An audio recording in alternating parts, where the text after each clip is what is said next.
Hello and welcome to Sign Up Stories, where we delve into the science behind how our brains function and why it matters in everyday life. In today's episode, we're talking about memory and dementia. To guide us, we're joined by Dr. Mohamed Ibrahim. Dr. Mohamed, could you introduce yourself to our listeners? Yes, thank you very much, Mariam, first of all, for taking the time to host me. My name is Mohamed Ibrahim. I'm an MD candidate and a final year medical student at the Alexandria Faculty of Medicine in Egypt. I'm also a published author and a teaching assistant for international A-level biology. I developed a passion for neurology and cognition. I remember since my first year of medical school, where I was exposed to neurologists, attendings, and residents during my time at the neuropsychiatry department. I loved the overlap between neurology and psychiatry and cognitive disorders, and I made it a wish and a dream upon myself to make their lives easier, make their lives better by aspiring to become a neuropsychiatrist one day. Throughout this journey, since my first year and up until my fifth year now, I worked on various research projects related to rapidly progressive dementia, the risk of Alzheimer's dementia in people with neurological disorders. And I have also took a step further to educate the public on Alzheimer's disease and how to reduce the risk of dementia for them. I hope that's everything. That's really wonderful. Thank you so much for joining us and bringing your expertise to this conversation. When we talk about memory in neuroscience, how would you describe it? Definitely. While I was preparing for this episode, I had to go back to some of my books and read, and I found an excellent reference that could help answer this question, Mariam. It's from a book called The Man Who Mistook His Wife for a Hat by Dr. Oliver Sacks, and in the second chapter, which is called The Lost Mariner, Dr. Oliver Sacks quotes a Spanish filmmaker who is called Mr. Luis Buñuel. He describes memory in a form that makes us have a philosophical understanding of memory-related and neurocognitive conditions. And please allow me to quote him right now. You have to begin to lose your memory, if only in bits and pieces, to realize that memory is what makes our lives. Life without memory is no life at all. Our memory is our coherence, our reason, our feeling, even our action. Without it, we are nothing. Okay, end quote. While this can be a little bit dramatic, it gives a deeper perspective into neurocognitive conditions and neurocognitive disorders and how they can impact a person's personality. So unlike other conditions which can have physical pain, the loss of memory and the loss of your own identity is more profound, not only to yourself, but everyone around you can feel it. I mean, Mariam, let's think about it. The only reason I'm with you right now is that my memory was functioning, and I remember that we had a meeting. The only reason I'm hosted by you right now is that God has blessed me with the ability to use my memory and transmit the stored information inside it to your audience. That's such an inspiring and an amazing answer. Could you walk us through encoding, consolidation, and retrieval? Yeah, of course. Well, for memory to work, it's a very sophisticated system, Mariam, and several brain structures are involved. We're going to talk about a lot of them today, including the hypothalamus, the amygdala, the neocortex, the entorhinal cortex, and even the cerebellum. As for your question, it was encoding. I'm sorry, what were the next two? Encoding, consolidation, and retrieval. Excellent. So encoding, consolidation, and retrieval. Encoding is the way in which our sensory information, visual, auditory, gustatory, and even sensory. Our sensory information can be processed in a way that makes it stored inside our brain in the form of a memory. The primary brain structure responsible for this is the hippocampus. The hippocampus is a seahorse-shaped structure. It's present on the temporal lobes, that's the side of your brain, and they help convert this sensory information into information that sticks into our synapses, that sticks into our neurons and brain cells as information. Now, as for consolidation, this is where the entire cortex comes into play. There is a part of the brain, it's a connection, synaptic connection. It's called the entorhinal cortex.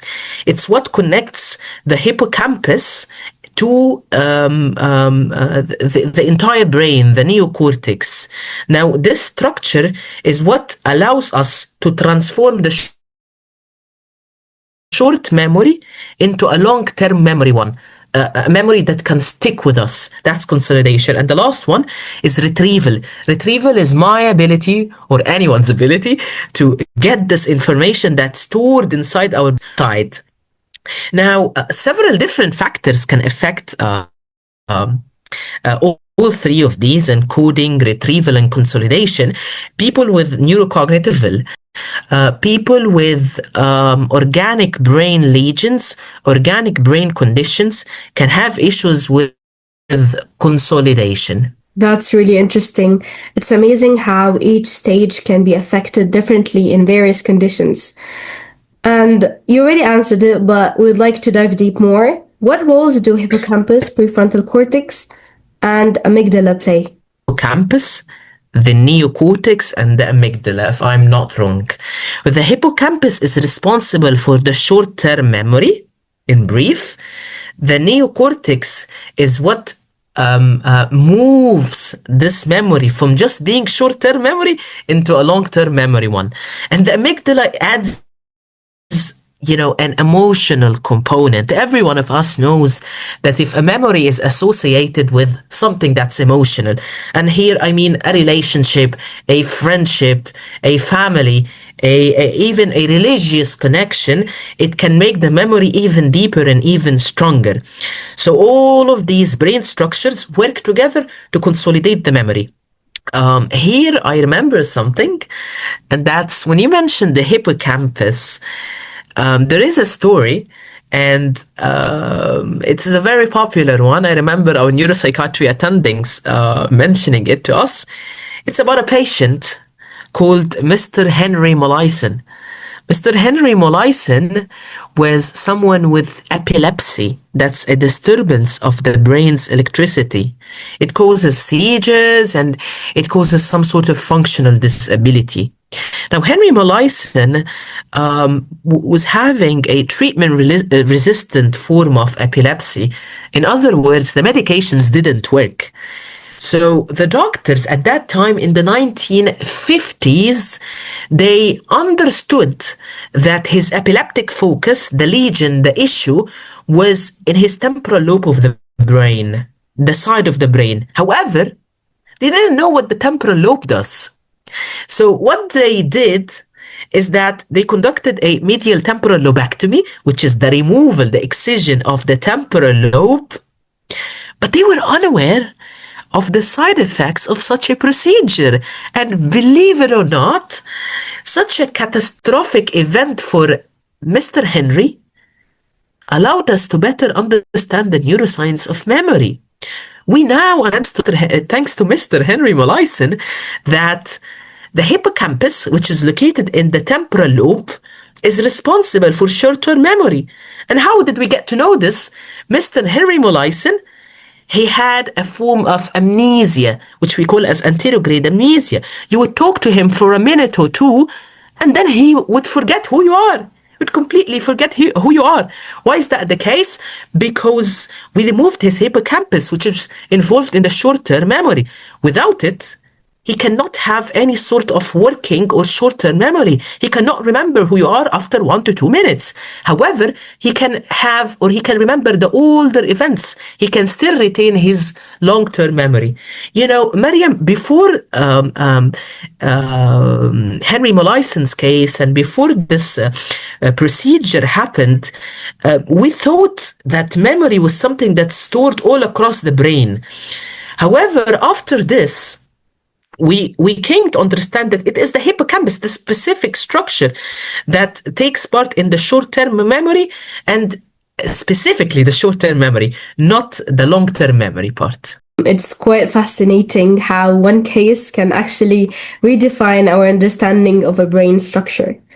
About Oliver Sacks' patients with the Korsakoff syndrome, what makes this condition really revealing?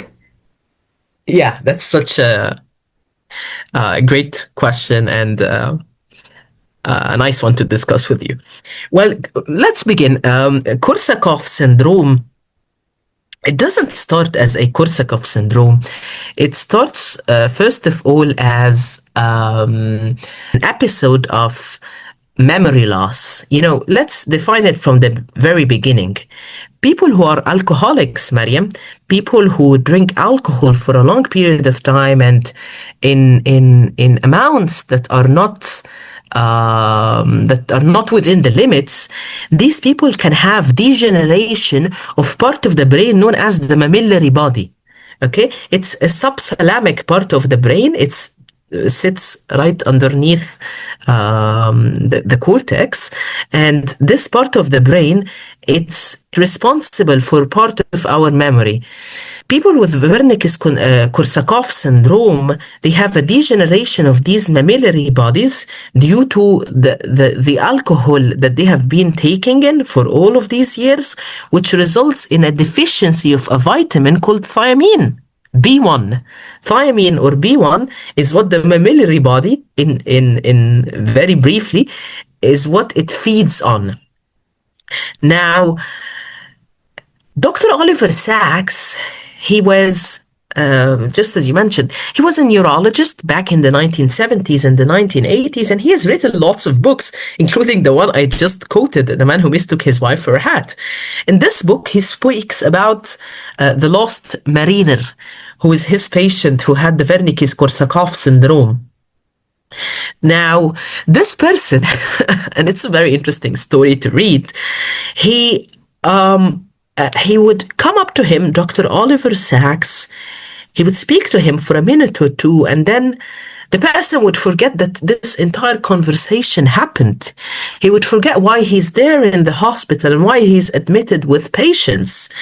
And believe it or not, this lost mariner, he was working with the army, he was working with the Marines, with the Navy, and the year was 1975 at that time, but his memory was stuck in 1945.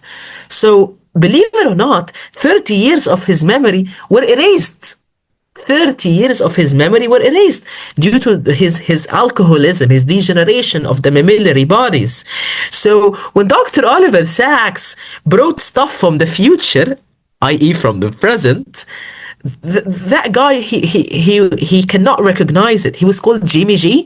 He was unable to recognize these new pieces simply because his memory was lost. And he was talking about events that happened in 1945 as if they are in the present. He was thinking that he was still in his 20s, but when Dr. Oliver Sacks brought up a mirror, and he started seeing himself in the mirror and seeing the white hairs, oh my God, he described Jimmy G's shock in a way that that was so interesting to read and so profound to take in. Now, just believe it or not, a person's 30 years of memory were erased just due to alcoholism and just due to the degeneration of a certain brain structure. Dr. Oliver Sacks, in his book, he describes his memoirs with this patient and how certain interventions worked, certain other interventions did not work, and how some unexpected ones, such as going to a church. Dr. Oliver Sacks describes how this agitated person, Jimmy G, was able to concentrate, was able to focus with the nuns at the church in a way that Dr. Oliver Sacks was amazed to see. And of course, Wernicke's Korsakoff syndrome is not something that we see in the present day, especially in this part of the world. However, it still remains a possibility for people who drink unlimited amounts of alcohol. This story was quite mind-blowing, literally. How does Korsakoff help us distinguish neurodegeneration from treatable decline? Yeah, such an interesting question too. Well, neurodegeneration is, as the name implies, it's the progressive breakdown of our neurons, of our brain cells. Wernicke's Korsakoff syndrome, if you identify it in the beginning, and if you give the patient the thiamine, the vitamin B1 that he's deficient in, you can reverse it. You can stop this from becoming the full-blown picture that Dr. Oliver Sacks has described in his book. However, neurodegeneration, and there are lots of types of neurodegenerative diseases, most notably the one that affects the memory is Alzheimer's disease. This is a progressive condition. All we can do is try to slow it down and try to prevent it. But once it has happened, the end result or the outcome, we cannot stop it. We can just slow it down. That's in contrast to the Wernicke's Korsakoff syndrome, where if we identify it early enough, we can give the patient the thiamine that he's deficient in. We can advise him to reduce his alcohol intake, and voila, we prevented him from having the full-blown picture of dementia. Wow, that's a hopeful message and very relevant to our listeners. And it also emphasizes that memory failure is not always permanent, but it can also be treatable. What's the difference between anterograde and retrograde amnesia? Well, amnesia is the loss of memory. Anterograde and retrograde refers to the form in which memory is lost. Retrograde amnesia is what we see with dementia. It's when the previous memories are lost. Anterograde amnesia, on the other hand, is when the person is unable to form new memories. So, for example, that patient in Dr. Oliver Sacks' book, he had a severe form of anterograde amnesia because he was unable to consolidate all the sensory information that was coming to him. So that's a form of anterograde amnesia. However, that patient, Jimmy G, he didn't have retrograde amnesia because he was able to understand what was happening in 1945, in which the part or the year in which his memory was stuck. So once again, coming back to your question, in very simple terms, retrograde is the backward loss of memory. That's when the previous life events are lost, erased. Anterograde amnesia is when you cannot form new memories. Could you give us real-life examples that illustrate these differences? Definitely. You know, I was researching amnesia before being part of this episode, and I found that some movies, even the cinema, can help us learn about memory in a visually engaging way. There's this movie called Memento for Christopher Nolan. He's that mastermind, the director of Interstellar, the director of Inception, the director of Oppenheimer. He also directed that movie called Memento, which describes a person with anterograde amnesia. He can only remember for 5 minutes and then poof, his memory is gone. Now he describes it in an action sort of movie. in which that person is trying to solve a mystery of who killed his wife. So you can get a sense of the struggle that people with anterograde amnesia have. As for retrograde amnesia, there is also another movie called The Bourne Identity. I believe it's for the actor Matt Damon. I haven't watched it myself, but I've seen clips of it, and it demonstrates someone with retrograde amnesia, and it has also a similar aim of someone who's trying to solve a mystery, a murder mystery. Now, as for the real life events, usually we see anterograde amnesia in people who had a traumatic brain injury. And retrograde amnesia, we see it in people who get dementia. It's quite incredible how the brain can pause memory without actually any permanent damage. And I'm going to most definitely put these movies into my watch list. Yeah, you need to.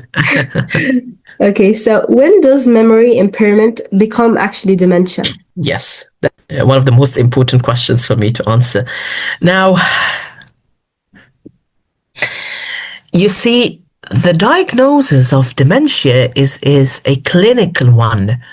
We do not have a certain test with 100% sensitivity and 100% specificity and 100% accuracy that can diagnose someone as having dementia. It's a clinical diagnosis. And how do if someone presents to the clinic and he complains of memory disturbances, how can I differentiate this from dementia, from a diagnosis such as dementia? Well, the number one thing to keep in mind is whether it causes him significant disability in his daily living. So, for instance, did your memory disability affect your relationships, affect your family, affect your finances, affect you at work? Does it have a significant impact on you? Is it bothersome to the extent that it kicks you out of your job or something? Is it bothersome to the extent that people around you are noticing it? Is it bothersome to the extent that you sometimes find yourself in places and then ask yourself, where am I? Why did I come here? So that's when the significant impact appears, and that's when we can call this as dementia. All right, that makes much sense. So dementia is more about independence, more than just forgetting names. So what does make dementia a functional diagnosis rather than just a memory diagnosis? Yeah, that's also a riveting question. Well, you see, Mariam, dementia, it doesn't only impact memory. That's something we need to know, because cognition is not just memory. In the very beginning, I said that memory constitutes a huge part of us, and it's perhaps the most important reason why I'm hosted here in this episode. Otherwise, I would have forgotten about this meeting.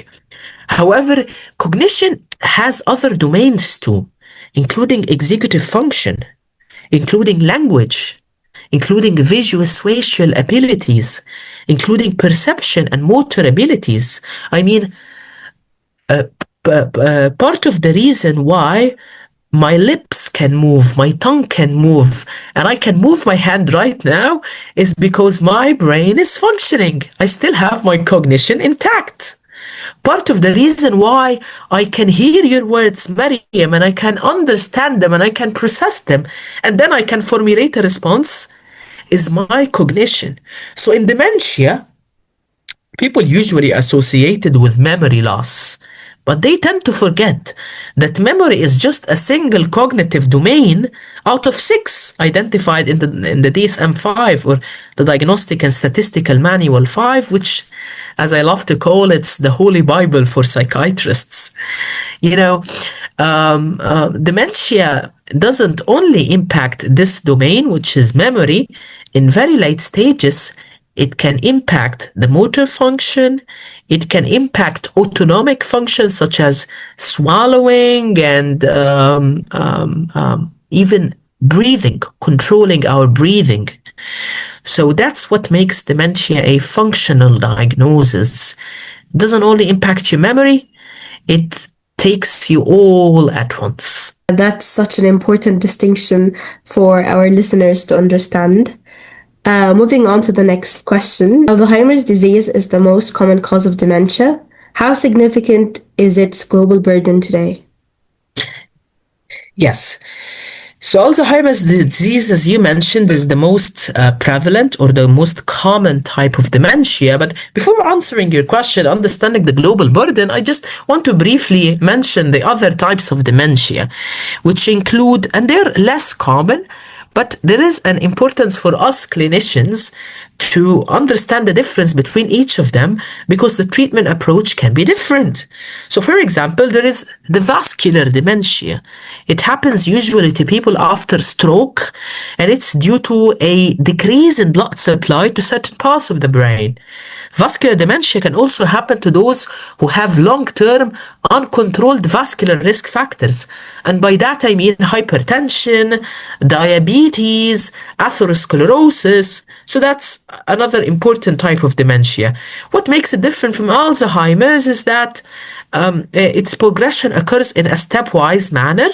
So people who have multiple strokes or multiple deteriorations in their lipid profile or risk factor profile can have a stepwise progression following each degradation in their in the risk factor profile. And also, vascular dementia tends to impact the executive function more than the memory.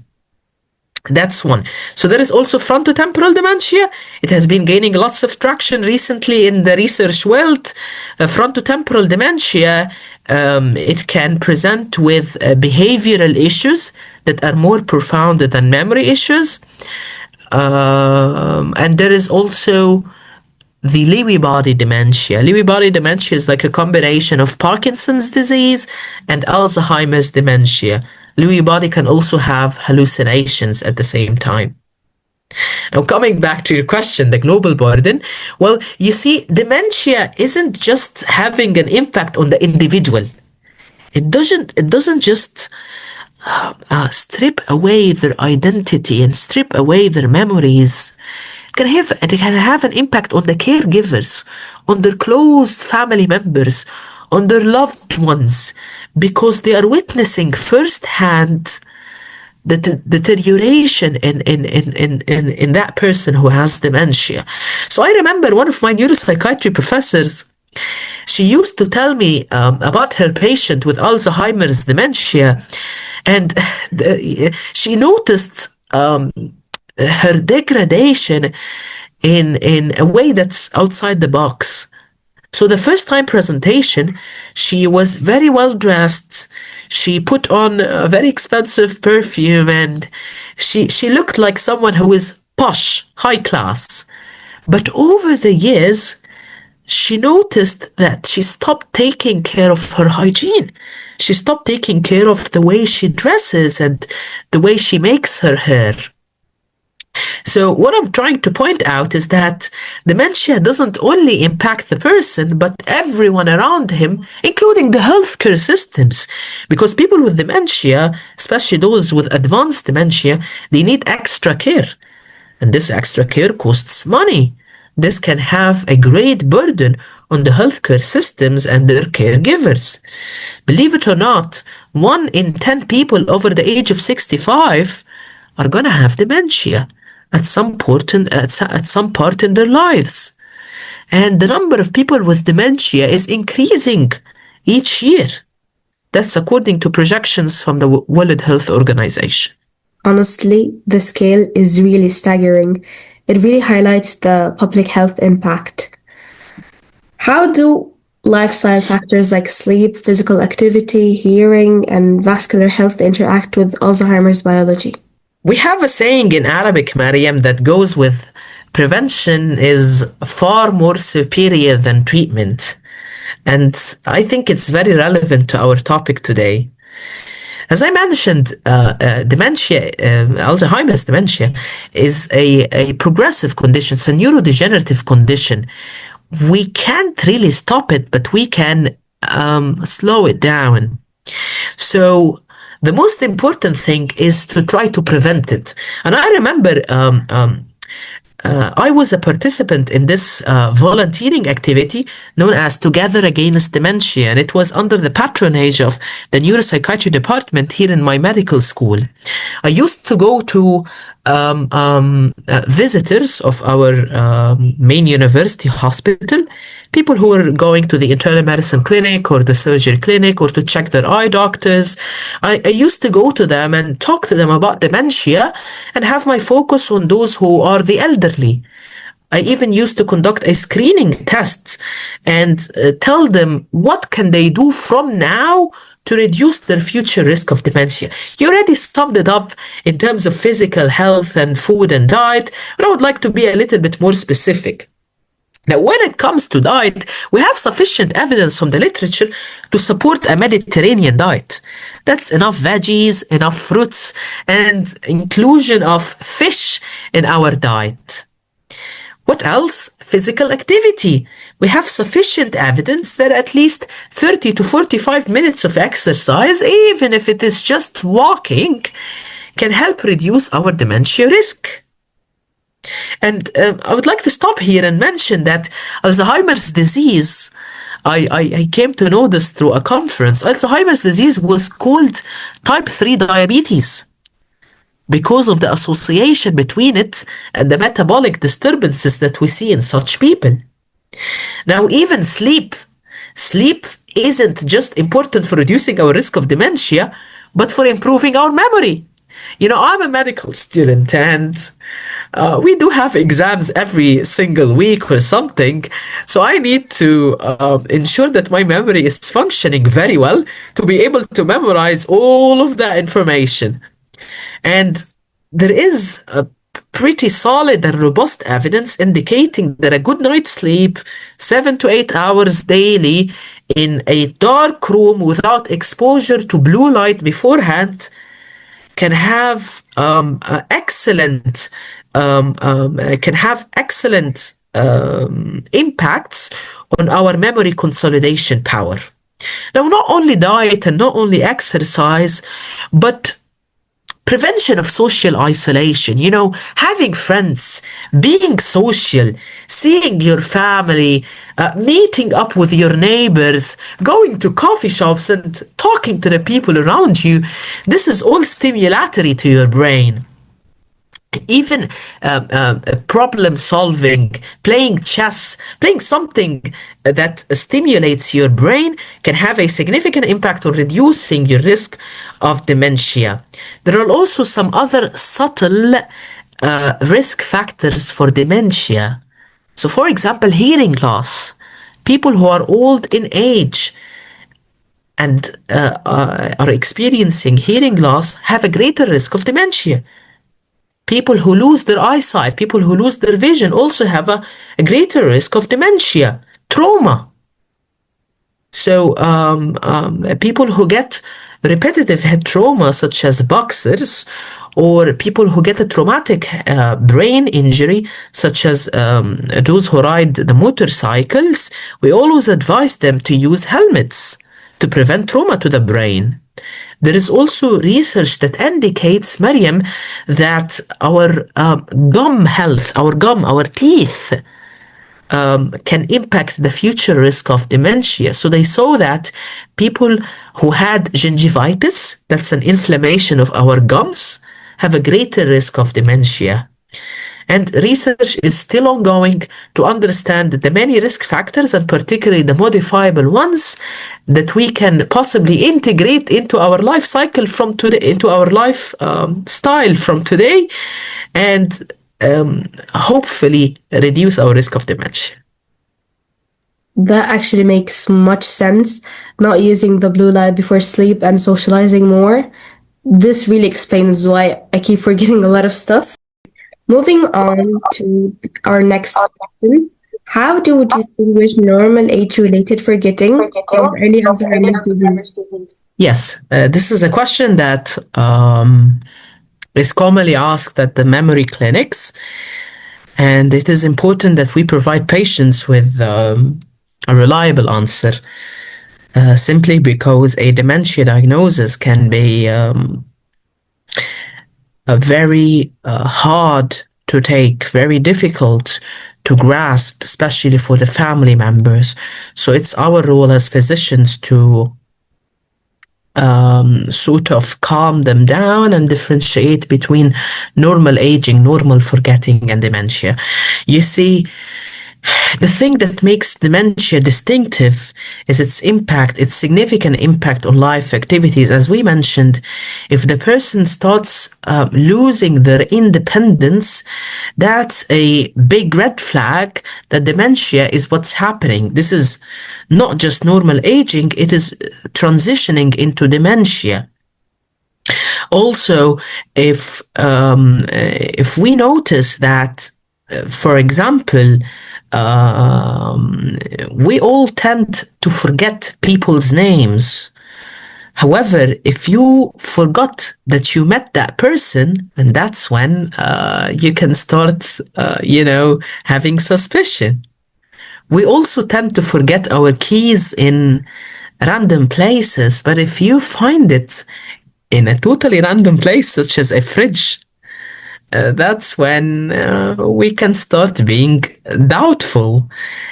If you go to a place that you are used to going, such as a commute, but you tend to forget the directions, maybe you should consider going to the memory clinic. So, in short terms, if this is a significant loss of memory, and if it's starting to impact your finances or your job or your relationship, or if people around you start noticing this, there should be a red flag, and you should consider getting checked. Of course, if you're old in age, not in our age group. That's such a practical way to differentiate everyday forgetfulness and from warning signs. And this is also quite relatable to some of us, especially in this age group. Like, for example, looking for the phone using the phone's flashlight. It's kind of funny and hilarious at the same time. What are the red flags that suggest memory changes are not normal aging? Are not normal aging. Well, just as I mentioned, it all boils down to whether it impacts your daily living or not. So if you're an accountant, for example, and you commit a mistake that's gonna cost your company thousands of dollars or even millions of dollars, maybe you should consider being checked.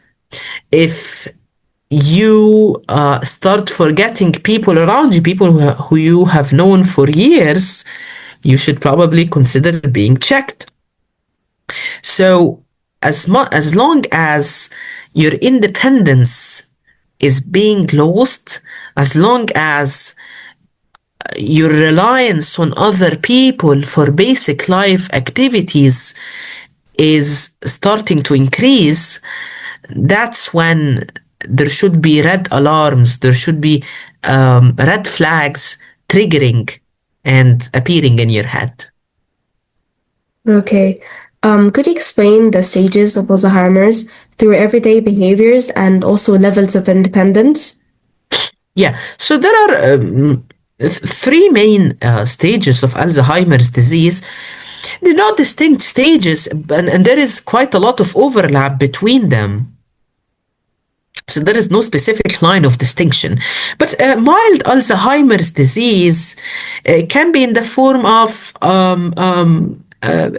difficulty in concentrating, short-term memory loss, and it shouldn't quite cause significant impact to the extent that you are completely and entirely reliant on others. So you can perform some activity. You can still go to the toilet. You are still continent. You can still hold it in. You still remember your very close ones, but at the same time, you're still facing issues in your memory. That's mild Alzheimer's disease. Moderate Alzheimer's disease is when the condition progresses even further. Severe Alzheimer's disease is when we see people who are aphasic. They can no longer talk. Is when we see people who have issues with swallowing. They can no longer swallow. Is when we see people who have issues with breathing. Is when we see people who are completely and fully reliant on others. They can no longer use the toilet. They can no longer use basic instruments. They forgot what a key does. They forgot how to dress themselves. And why is this important? Well, for two reasons. Number one, medications, Mariam. Medications that we have, they tend to work on the earliest stages. That's mild to moderate. Simply because in Alzheimer's, the pathogenesis is due to a buildup of misfolded proteins, amyloid and tau. So if we there is also another hypothesis, which is a loss of the neurons which produce acetylcholine. So if we use treatments that are targeted at this, but the stage is already too severe, then their impact is gonna be minimal, almost none. Especially that people in this age are taking many other medications, so we're increasing the risk of serious side effects. So if we identify Alzheimer's disease early, we can begin treatment early, and their loved ones can still see them in a normal shape, in a normal form for a longer period of time.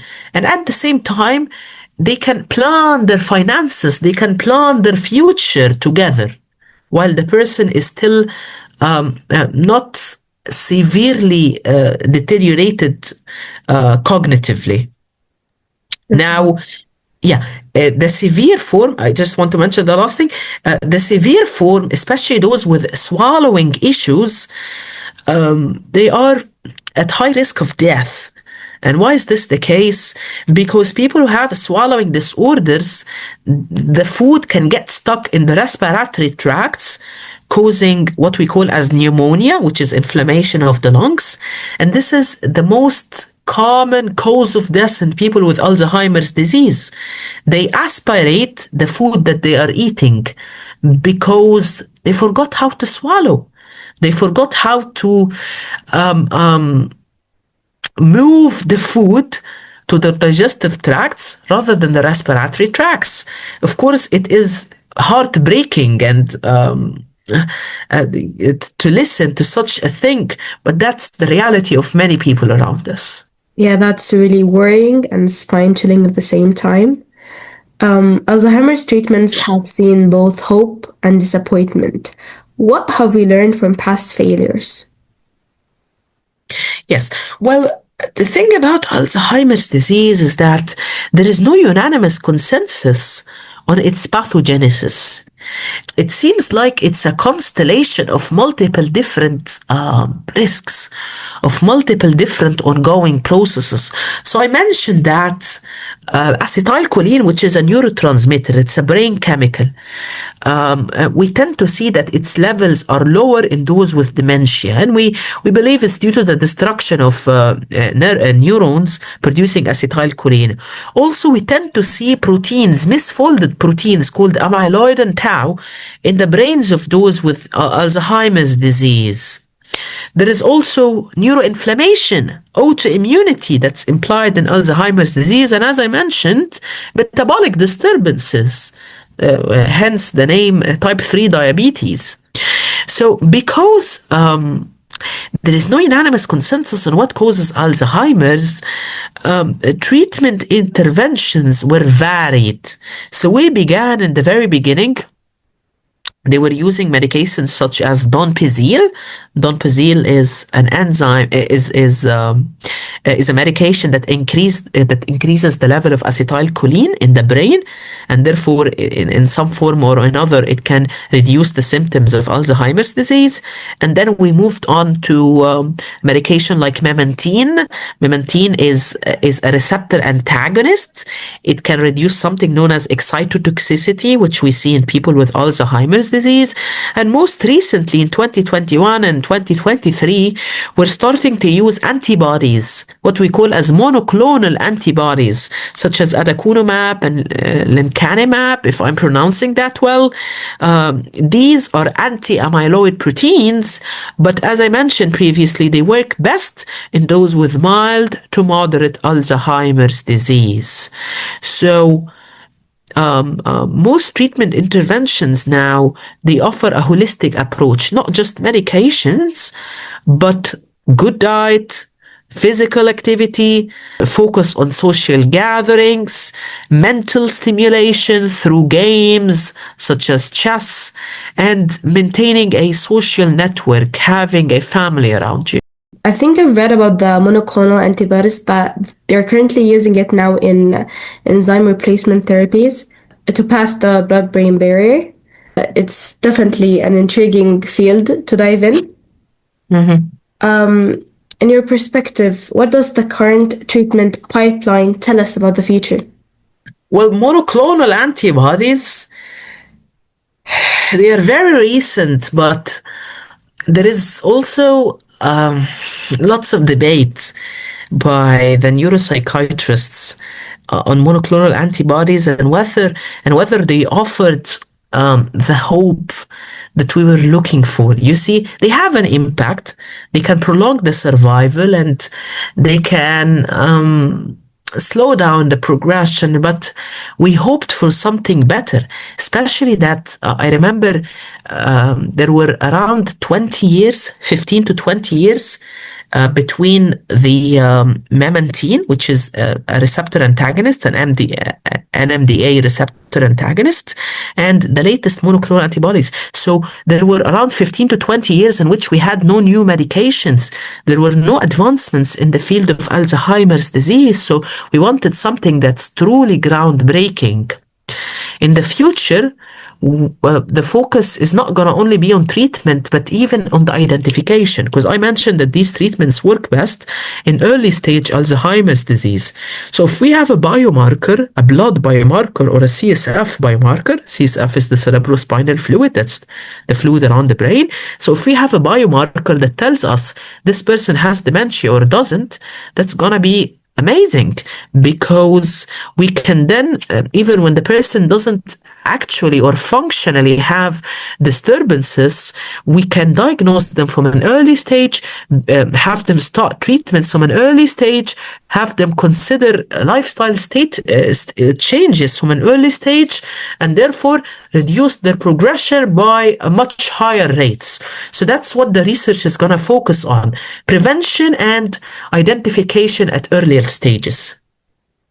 Yeah, this makes us much more hopeful for the future, so that it could actually focus on the prevention and identifying Alzheimer's in early stages. Not all cognitive decline is irreversible. What conditions can mimic dementia but are treatable? Yeah, so we have in medicine, we always look for conditions that can be curable, because cognitive decline, it can mimic many other conditions. For example, there is a condition known as normal pressure hydrocephalus. It's a triad of gait instability, that's a problem in the way you walk, cognitive decline, so that's dementia, and these individuals with normal pressure hydrocephalus, they are treatable by reducing the pressure inside their brain. We can reduce the pressure inside the brain by doing something known as a spinal tap and reducing the cerebrospinal fluid volume. So that's a form of reversible dementia. There is also vitamin deficiencies. So B12 and B1, the one I mentioned, thiamine, and the Wernicke-Korsakoff syndrome, we can reverse it. B12 with supplementation, we can reverse it. People who have hypothyroidism, that's when the thyroid gland is not functioning well and the thyroxine hormone is not being released at sufficient rates, we can give them replacement therapies, and this qualifies as a reversible dementia. I also should mention a condition known as pseudo-dementia. Pseudo means fake. So people with depression, especially people in our ages, adolescents and young adults with depression, they can have difficulty concentrating and issues with their memory, and that's what we call as pseudo-dementia. People who are in old age and they're experiencing dementia symptoms, we usually ask them about depression symptoms to exclude pseudo-dementia as a reason for what they have been experiencing. And sometimes we even give them antidepressants to manage a condition known as geriatric depression, and at the same time reduce some of the comorbidities that they might be experiencing. So reversible dementia is a true thing. Usually it's vitamin deficiencies or normal pressure hydrocephalus or pseudo-dementia, and it is our role to exclude this before giving patients a diagnosis of true dementia. Digital dementia is increasingly mentioned in the media. Is this concept supported by evidence, and how does technology affect attention and memory? I think that this has to have its very own episode. Digital dementia is affecting many of us. I mean, especially the young adults and the adolescents. We're all exposed to these short form videos, or what we call as reels, through social media applications, just like Facebook, Instagram, and most notably TikTok. These short form videos or reels, there is sufficient research, believe it or not, that demonstrates that they have a significant impact on our attention span, on our executive function. And by executive function, I mean our problem solving and judgment and reasoning skills. So we as adolescents, due to the use of digital applications and especially the short form videos, are experiencing a form of dementia known as digital dementia. The good news is that it is also reversible. And how is that the case? This is the exact same question I asked to a neuropsychiatrist, an attending physician who specializes in Alzheimer's disease. I asked him, is there a cure to digital dementia? And I must mention, digital dementia is not a real condition. It's just, as you mentioned, it's something that's hyped by the media. It's just we can call it a syndrome, a constellation of symptoms that we see in young adults that is mimicking the issues in concentration that happen in the older age people. So coming back to the answer that I heard my professor say, he said dopamine detox. You should reduce your consumption of digital applications and those reels as much as possible, and embrace boredom. And by that I mean we go back to reading books. We go back to reducing our exposure to screens and blue light, and just sitting with our families with the phones tucked away. This may help restore our attention spans, and this may help restore our executive functioning. It's kind of worrying. I've actually read that our attention span has become less than a fruit fly's. So it's definitely horrifying, like how is it going to evolve in the future, especially since technology is much more evolving. I hope by that time we find a solution. Okay, so if someone listening today wants to reduce the risk of Alzheimer's actively, where should they start? Well, yes. We should understand that Alzheimer's disease, it's an ongoing process. It's a progressive disease. So what you do now is going to affect you in the future.